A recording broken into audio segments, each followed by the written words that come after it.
యుద్ధం చేద్దామని ఎవరి కత్తి వాళ్ళు పట్టుకొచ్చుకున్నారు. ఎవరి మీద యుద్ధం చేసిరో అర్థం కాక ఎవరి శిబిరాలకు వాళ్ళు వెళ్ళిపోయారు అనమాట.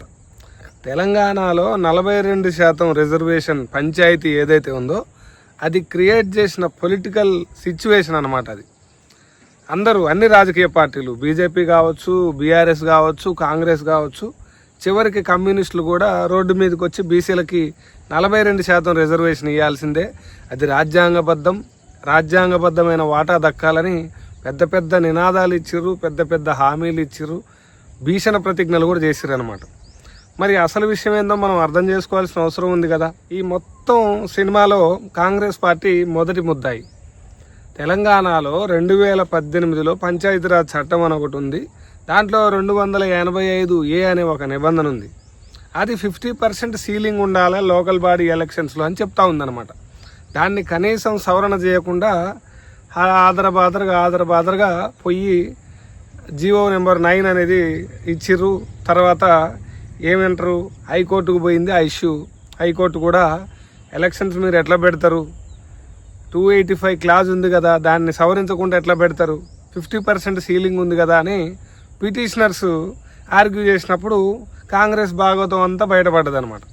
కాంగ్రెస్ ఇది ఫస్ట్ టైమా, ఏదైనా సరే నేనే చేయాలా, నేనే చేయబోతున్నా, చరిత్ర సృష్టించబోతున్నా అని కాంగ్రెస్ పార్టీ కావచ్చు, వాళ్ళ జాతీయ నాయకత్వం రాహుల్ గాంధీ కావచ్చు, ఇక్కడ రేవంత్ రెడ్డి కావచ్చు, గతంలో గ్రూప్ 1 రిక్రూట్మెంట్ విషయంలో కూడా రిక్రూట్మెంట్ అనేది వేగంగా చేసి రిక్రూట్మెంట్ ప్రాసెస్ అంతా కూడా ప్రొసీడ్యూరల్గా జరగకపోవడం వల్లనే చాలామంది అభ్యర్థులకు అన్యాయం జరిగిందని ఒక ఆరోపణ వచ్చింది. ఫైనల్గా అయితే రిజల్ట్స్ వచ్చినాయి.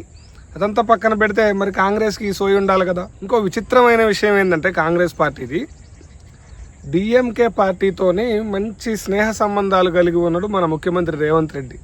ఇండియా బ్లాక్లో వీళ్ళంతా భాగస్వాములు కాబట్టి, తమిళనాడులో 69% రిజర్వేషన్ అనేది అమల్లో ఉంది కాబట్టి తమిళనాడు మోడల్లో ఇక్కడ కూడా తీసుకొద్దామనేది మంచి ఆలోచన.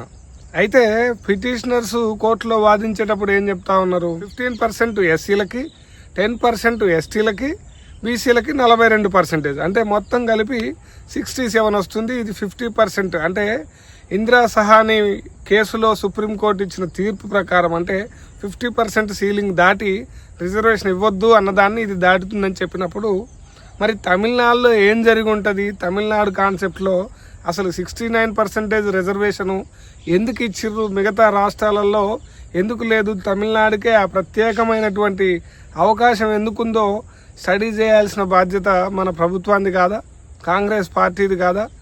ఏదో 2-3 బీసీ నాయకుల్ని, మహేష్ కుమార్ గౌడ్ కావచ్చు, పొన్నం ప్రభాకర్ కావచ్చు, వాకిటి శ్రీహరి కావచ్చు, అంటే కొంతమంది బీసీ నాయకుల్ని ముందు పెట్టి డ్రామా క్రియేట్ చేయడం తప్ప దీంట్లో వేరే ఏముంది? విచిత్రం ఏంటంటే బీజేపీ అనేది కూడా ధర్నాలో పాల్గొని కాంగ్రెస్ పార్టీ, బీఆర్ఎస్ కలిసి కుట్ర చేసిన రిజర్వేషన్లు ఇవ్వకుండా అని చెప్పి బీజేపీ మాట్లాడుతూ ఉందన్నమాట. బీజేపీ కాదా మండల్ కమిషన్కి వ్యతిరేకంగా పోరాడింది? బీజేపీ నాయకుడు అద్వానీ కాదా రథయాత్ర చేసింది? చరిత్ర ఎవడికి తెలియదు. నైట్కి నైటే ఈడబ్ల్యూఎస్ రిజర్వేషన్ తీసుకొచ్చి బీసీ, ఎస్సీ, ఎస్టీలకు ఉన్నటువంటి రాజ్యాంగబద్ధమైన ఈ రిజర్వేషన్ ఏదైతే ఉందో దాన్ని తూట్లు పడిచింది బీజేపీ కాదు. ఇప్పుడు బీజేపీ కూడా డ్రామా ఆడుతూ ఉందన్నమాట. బీజేపీ ఎంత ఇంట్రెస్టింగ్ పొలిటికల్ డ్రామా ఆడుతుందంటే, ఒక బీసీ నాయకుడిని పార్టీ అధ్యక్షుడిగా చేసి ఆ బీసీ నాయకుడు చాలా అగ్రెసివ్గా పార్టీ ప్రచారాలు కావచ్చు, పార్టీ విధానాలు కావచ్చు, చాలా అగ్రెసివ్గా వెళ్తున్నప్పుడు ఆ బీసీ నాయకుడిని పార్టీ అధ్యక్ష పదవి నుంచి బీకేసి ఒక రెడ్డి నాయకుడిని పార్టీ అధ్యక్షుడిగా చేస్తారనమాట. అంటే వీళ్ళ పాలసీలు, వీళ్ళ యొక్క ఆలోచనలు, వీళ్ళ సిద్ధాంతాలు కంప్లీట్గా ఈ బీసీ, ఎస్సీ, ఎస్టీ వర్గాలకి వ్యతిరేకం. కానీ బయటికి మాత్రం వీళ్ళు డ్రామా చేస్తారనమాట. సరే, బీఆర్ఎస్కి వద్దాం. బీఆర్ఎస్ మేము అప్పట్లోనే, అంటే చంద్రశేఖరరావు గారు కేంద్ర మంత్రిగా ఉన్నప్పుడు 2005లోనే బీసీ మంత్రివర్గాన్ని ఏర్పాటు చేయాలని చెప్పిండ్రు. తర్వాత మేము అసెంబ్లీలో తీర్మానం చేసి కేంద్రానికి పంపినాం. తర్వాత మేము బీసీల గురించి చాలా బాగా ఆలోచించినాం. లింగయ్య యాదవ్ లాంటి రాజ్యసభ ఎంపీని చేసినాం. తర్వాత బీసీ మంత్రుల్ని చేసినాం. పద్మారావు గౌడ్ కావచ్చు, తర్వాత స్వామి గౌడ్ కావచ్చు, ఇంకెవరైనా వీళ్ళని మేము బీసీలని బాగా ఎంకరేజ్ చేసినాం. బీసీల కోసమే బర్రెలు, గొర్రెలు అన్ని పంచినాం, చేపలు పంచినాం అని బీఆర్ఎస్ అనేది ఒక పాట పాడుతుందన్నమాట. 30 పార్టీలను ఒప్పించి తెలంగాణ అనే కళని నిజం చేసినామని చెప్తుంది అనమాట.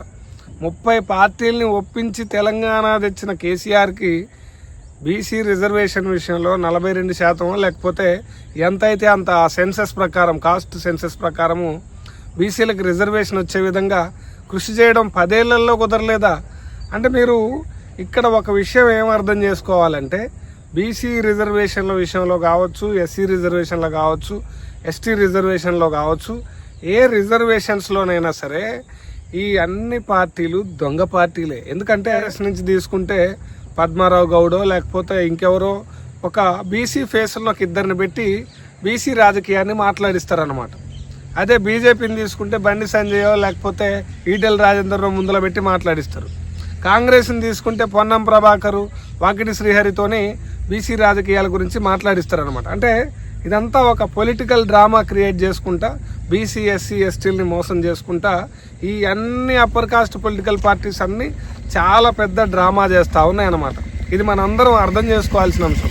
ఈ 69% అనేది రిజర్వేషను తమిళనాడులో ఒక్క దగ్గరే ఉంది, దేశంలో మిగతా రాష్ట్రాల్లో ఎందుకు లేదని మనం చర్చ చేయాల్సి వస్తే, తమిళనాడు అనేది 1969 నుంచే 50% రిజర్వేషన్ క్యాప్ అనేది ఫాలో అవుతుందన్నమాట. అంటే దేశంలో 1992లో ఇందిరా సహాని తీర్పు సుప్రీంకోర్టు 50% క్యాప్ ఏదైతే వేసిందో రిజర్వేషన్స్ మీద, దానికంటే ముందే 1969 నుంచే తమిళనాడులో రిజర్వేషన్ అనేది 50% అనేది ఉందన్నమాట.